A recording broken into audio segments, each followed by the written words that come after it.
Well, welcome everybody, and thanks for being here. It's a real pleasure to do this sort of overview for you guys and maybe give you a sense of where the municipal sector came from, where it is right now, where it might be going, that sort of thing.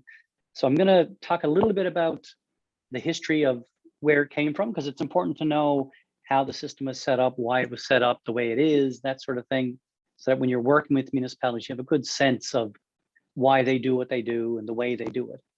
And then I'm going to talk a little bit about the role today of municipalities, and then talk about how it actually functions. So I'll try to cram all of that into 15, 20 minutes, and then we'll have lots of time for questions and discussion afterwards.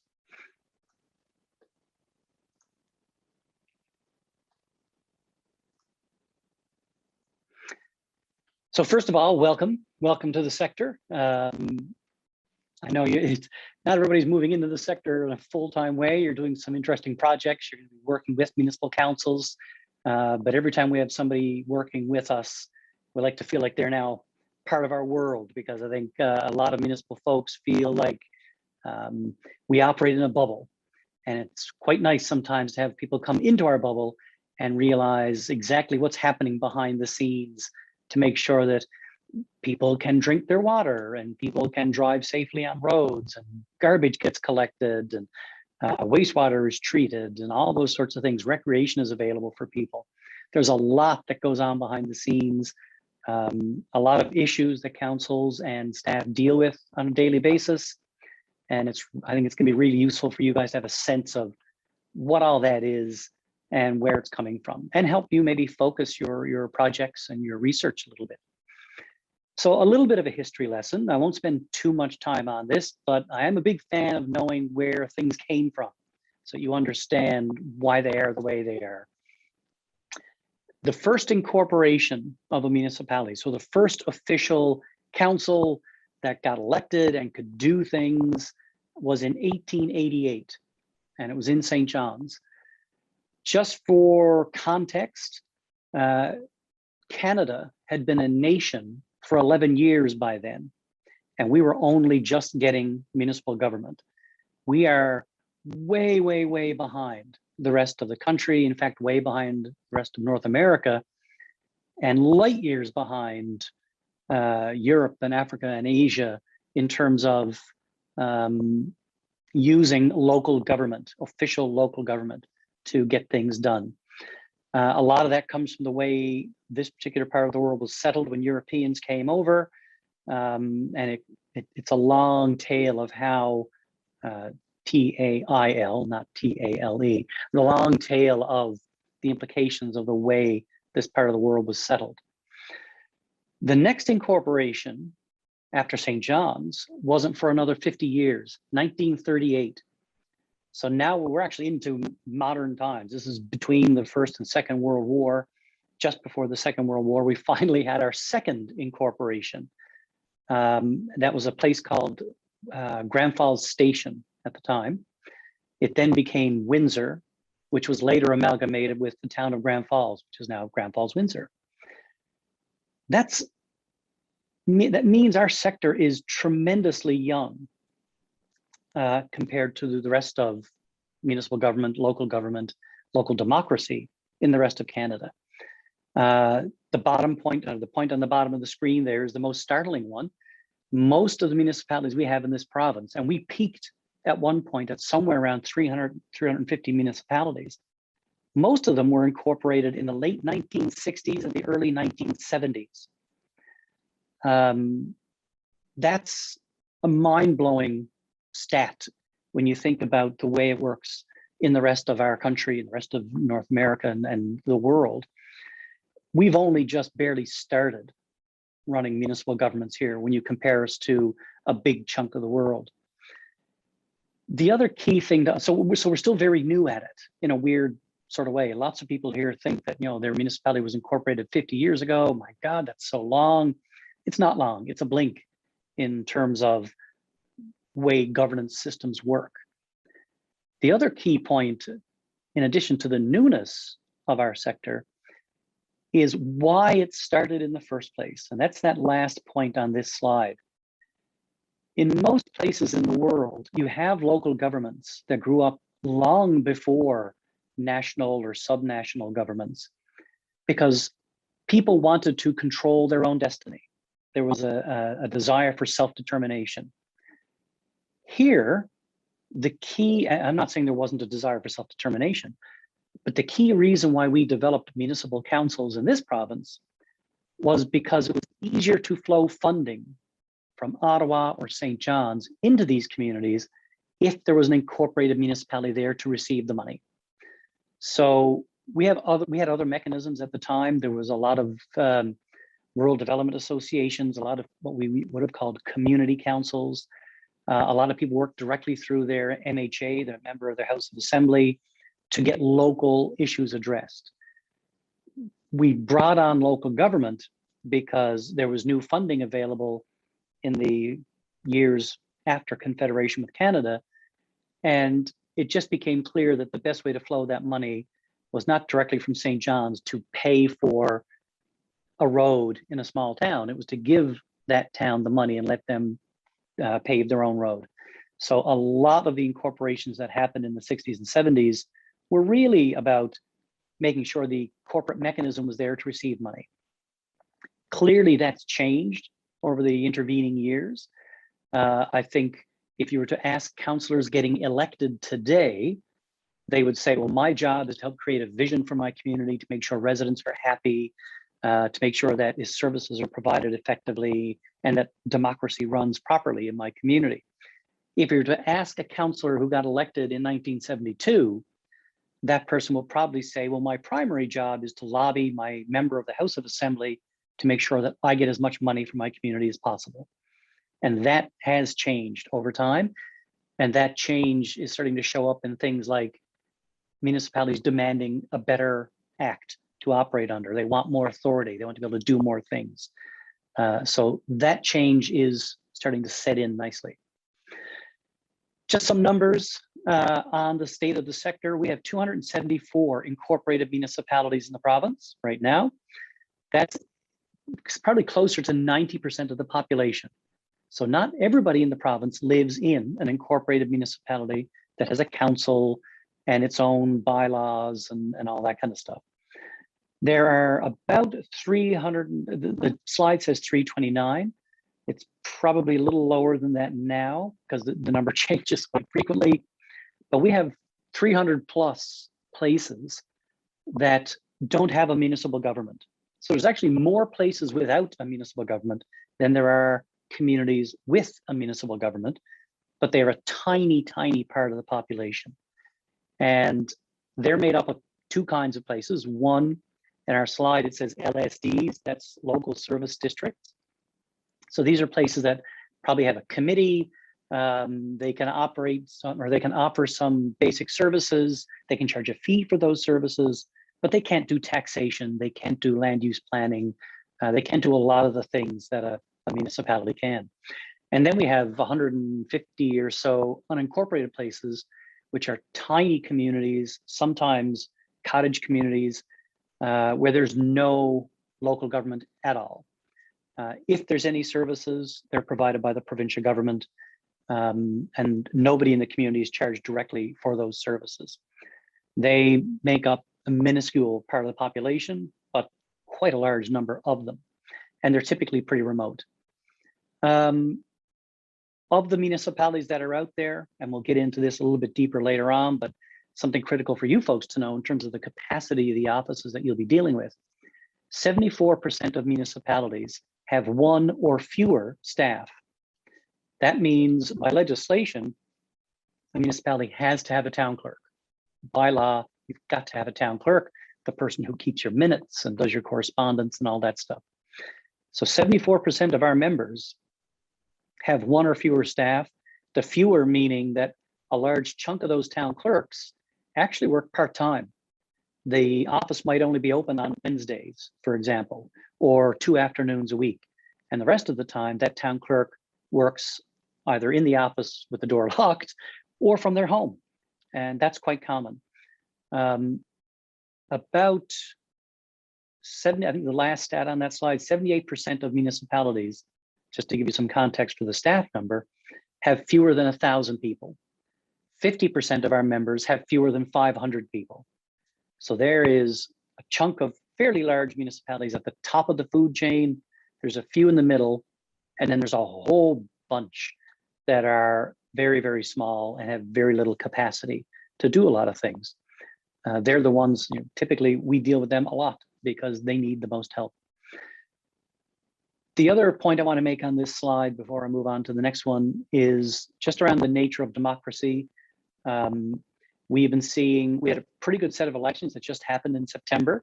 The numbers basically sort of leveled out and stayed the same in terms of the number of candidates. We actually had a little bump up in the number of candidates offering. But in terms of the number of municipalities that actually required an election, that number has stayed the same.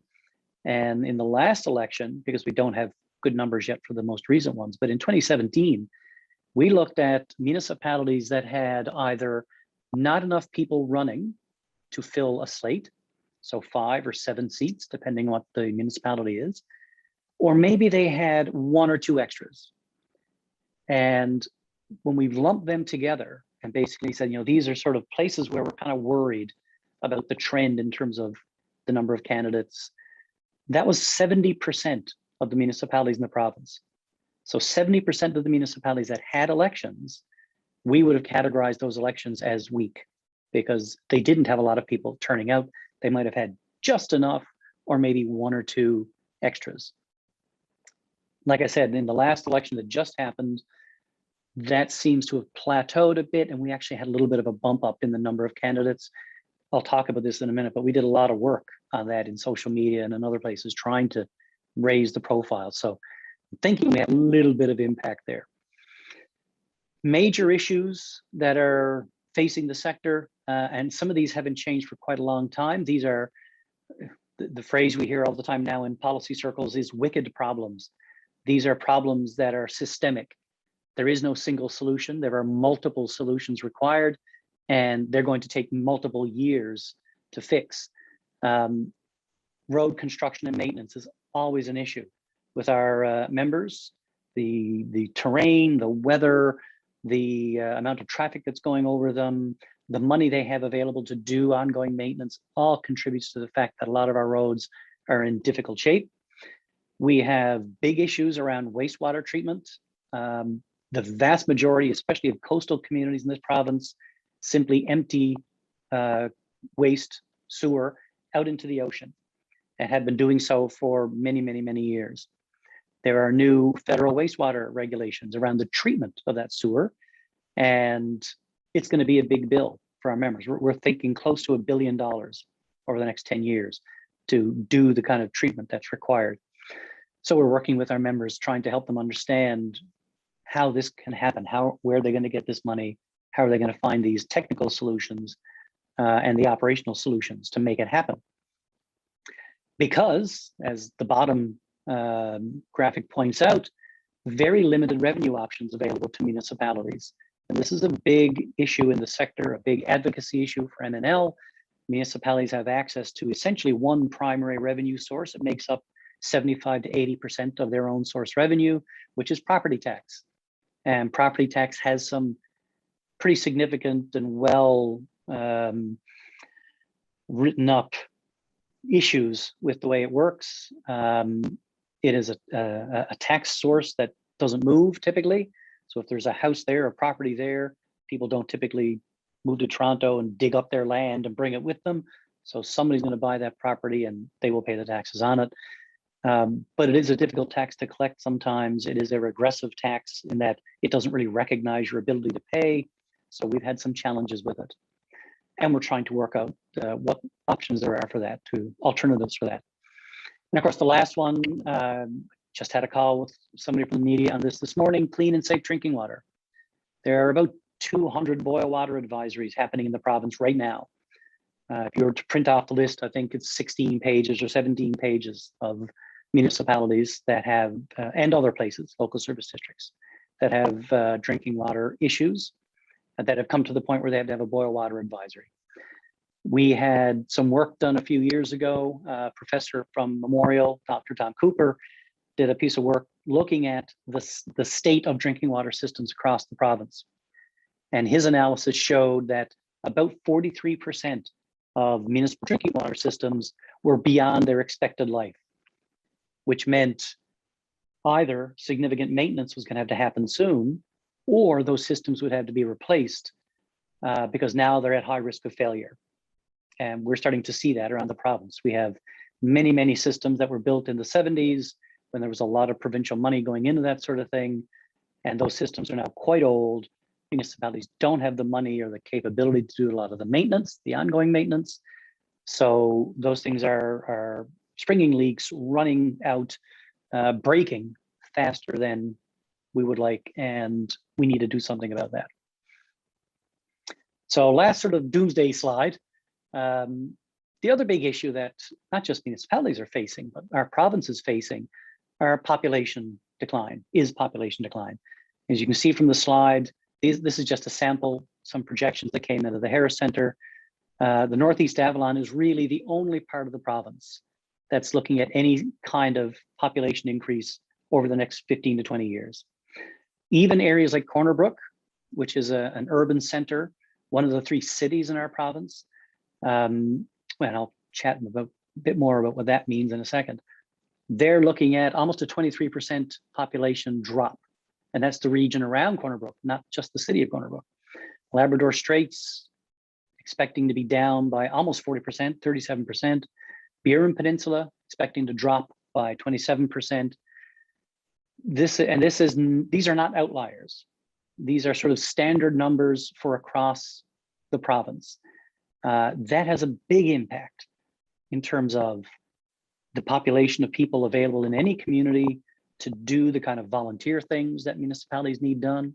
It impacts the tax base, and it impacts just the pool of people who are available to run for council, to stand for election and be part of the system.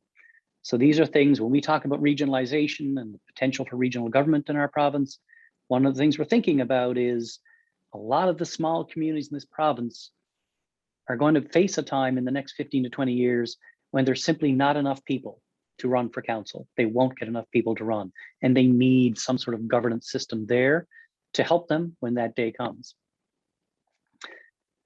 So there will be no test on this slide. This is just an example of, these are the kinds of things that municipalities have authority to do. And I've included this slide mainly because, for 2 reasons. One is, only one of these issues, I'm looking for it now, I don't even see it. Yeah, no, it's not there. So there's, in the Municipalities Act, and we'll talk about, oh, there it is, number 21, collection of waste. Collection of solid waste, garbage, is the only thing in our Municipalities Act, which is the act that empowers municipalities to do things. It's the only service that says shall. It's written up that a municipality shall do waste collection. Everything else on this list says a municipality may. It may offer water and sewage systems. It may have municipal enforcement officers. It may have a fire department. None of these things are mandatory, except the collection of solid waste. I also put this up here because it shows at this point sort of the limited scope. When you think about a government, what a government does and how a government responds to what people want it to do, you don't often think of its powers being limited. But there are 38 things in the Municipalities Act that a municipality is allowed to do, and that's it. If what you want to do is not on this list, you're not allowed to do it. The legal term is ultra vires. It's outside your authority, and you're not permitted to act on it.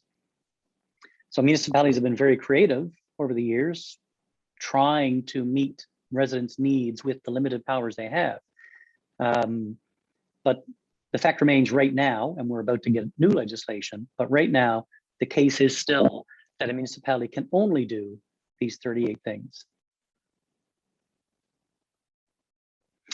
So the other reason why I wanted that slide there is that a lot of people perceive municipal government as providing services. And that's an interesting conversation to me, because people very rarely talk about other orders of government in terms of providing services. They are governing bodies. They develop policy. They provide a vision. They fund things and they do things. We do healthcare. We do police, that sort of thing. But municipal government, the conversation around municipal government quite often is about the service provided. And they do way more than that. For any community, a municipal government provides the policy basis for making decisions. They decide on the priorities for the community for development. They use land use planning. They use development regulations. There's a whole, and the purpose of the government, of course, of the council, is to make sure that residents' views are incorporated into that policy making and that priority making. And of course, the last role they play, the third role they play, which is probably the most important one, is it's a system of democracy for deciding on local decisions and deciding on those local priorities and those local services and that sort of thing. So they are a mechanism of democracy. And I always like to remind people of that because we have ostensibly fought wars over democracy and the way we make decisions in our communities. And municipal governments are a big part of that.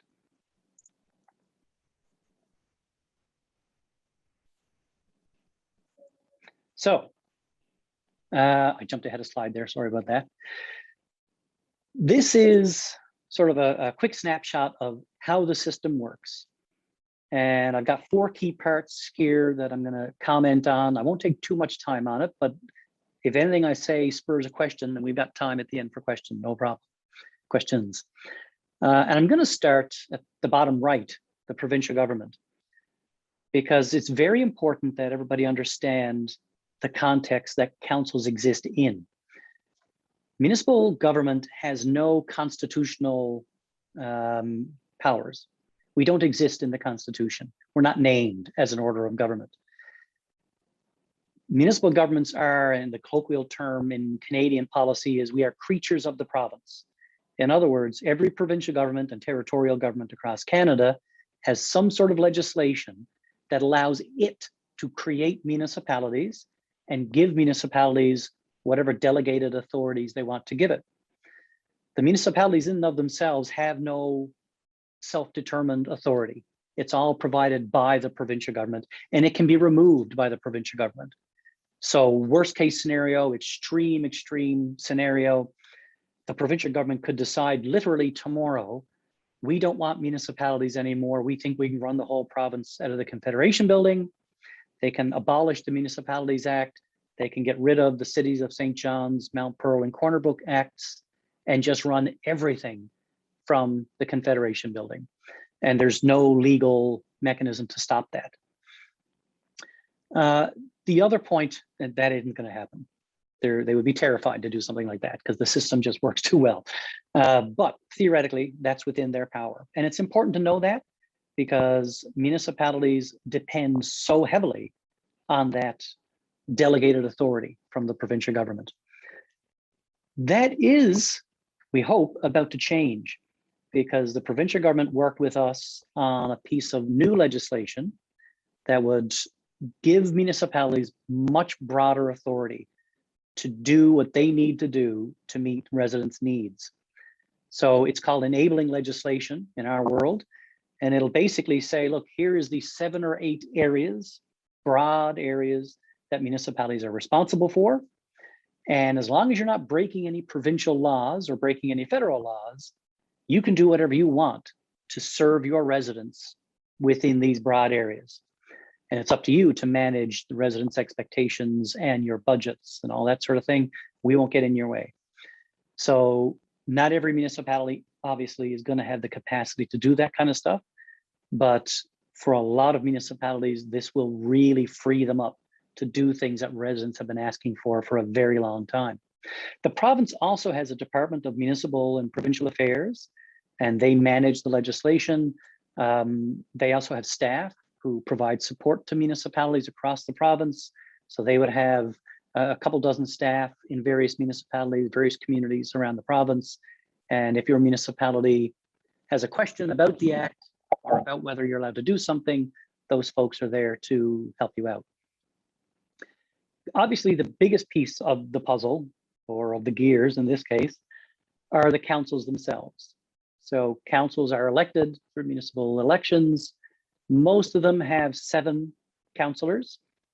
Some have 5, some are smaller. City of St. John's has 11, I think. I can't remember off the top of my head, but the 3 cities, Mount Pearl, St. John's, Corner Brook, each have their own piece of legislation. They're the only 3 cities we have. Everybody else, their rules come from the Municipalities Act. They all have roughly 7 seats. Some of them have a separate layer for election for mayor. Some of them will just pick their mayor from the folks who get elected to council. They make the rules for how the municipality runs. They adopt bylaws or regulations. They employ staff to manage the municipality or to enforce those regulations. And they're ultimately responsible for the budget and the management of the municipality and setting that vision that I talked about earlier. Every 4 years we have elections, and we did get some turnover in this election, but the tradition, we've had people in the sector now for 25, 30 years who keep getting elected and elected and elected. Those folks are getting older now and they're not running as often. So there are opportunities for younger people to get involved, and I'll talk a little bit about that in a minute, some of the work we did around that. So the third piece of the puzzle are municipal staff, that one on the top. So I mentioned earlier that every council has to have a clerk. By law, you have to have a town clerk or a city clerk, as the case may be. That person does the basic administration surrounding the municipality. A lot of municipalities just have a clerk. Some of them might combine it with a second position called a town manager, who sort of runs the business side of the council, the HR, the budget, the investments the town makes, that sort of thing. The project management side of things. The clerk is very much about the legislative side of councils, making sure minutes are up to date, making sure that you're not contravening an act and that sort of thing. And as I said earlier, the vast majority of our members have 1 or fewer staff.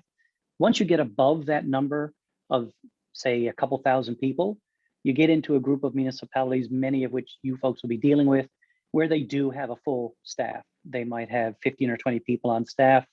City of St. John's has 1,300 people on staff. Quite a lot of the larger ones have staffing in the hundreds.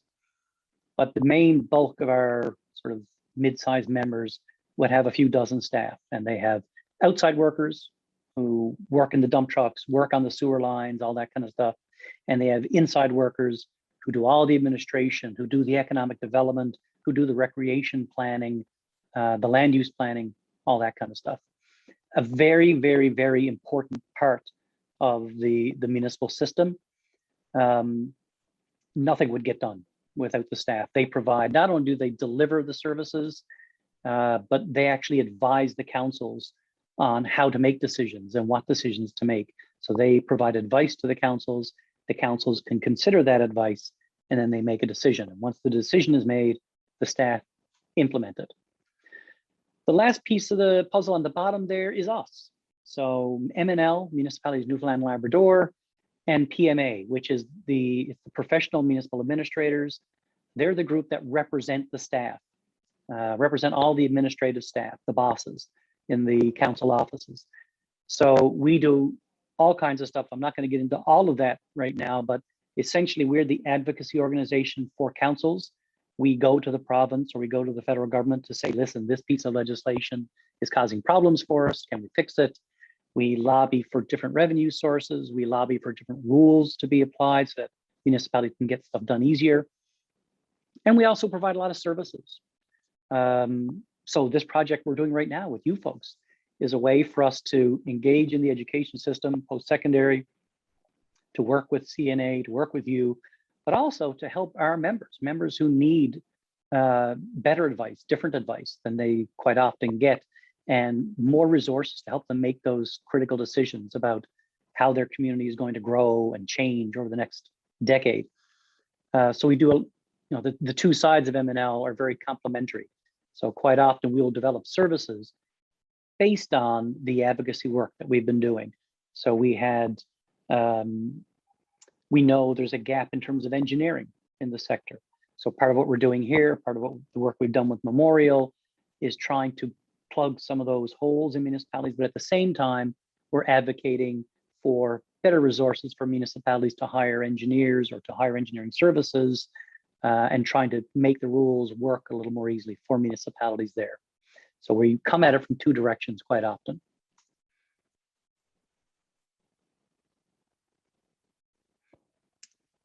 So last slide. And I want to touch on this one quickly in my last minute or so for two reasons. One is the municipal sector is very important to the life of residents of Newfoundland and Labrador. The provincial and federal governments are very important. They make very important long-term decisions about the economy, about the environment, about our healthcare. And I'm not diminishing those decisions or those investments because they are critically important. But they typically don't impact us, you and I, for many, many years. Those decisions take a long time to settle into the system. When municipal governments make a decision, the impact on somebody's life is immediate. That day, the next day, that week, it's very, very immediate. When water services are shut down, when a road is shut down, when a decision around whether or not recreation facility is going to open or not, all these things affect people's lives immediately. And municipalities deal with a lot of the things that people identify as what's good about their community, the nature of their community, how it feels, the kinds of immediate services that are around you, that are available to you, how your community is laid out. Is it convenient to get to a store or not, or to get to a school or not? All those decisions rest with municipalities in terms of their zoning and where people are allowed to build things, how communities physically develop. So it's really important that we focus a lot of energy, a lot of thought into how to make municipalities run better and better represent the communities that they serve. So Make Your Mark was a campaign that we ran this year prior to the municipal elections. We're going to continue to run it after the municipal elections because we think the issue is so important. But we tried to focus on diversity and inclusion in municipal elections because we see typically across Newfoundland and Labrador in council offices, and this is changing, but typically it's been a whole lot of older white men, retired white men running for council, getting elected to council. And I have nothing personal against gray-haired white men, being one myself, but it's not good enough when that's the vast majority of who's on your councils, and when in fact your community doesn't look like that. And we have this myth that Newfoundland and Labrador is a very white, very homogenous place. It is not. Not in terms of gender, not in terms of race, not in terms of a whole bunch of things. So we ran this campaign to try to bring people in and to try to show people of color, people of different gender identities that there is a place here for you, that you also belong in this space. And we've seen some take up on that. So there's a lot of good stuff happening in the sector, a lot of optimism for where this is going to go, a lot of solutions just around the corner, but we really need younger people engaged in the sector because the folks who have been there for 25 years have done their thing. They got us to now. Now it's somebody else's turn to take us into the future. So I'm going to stop there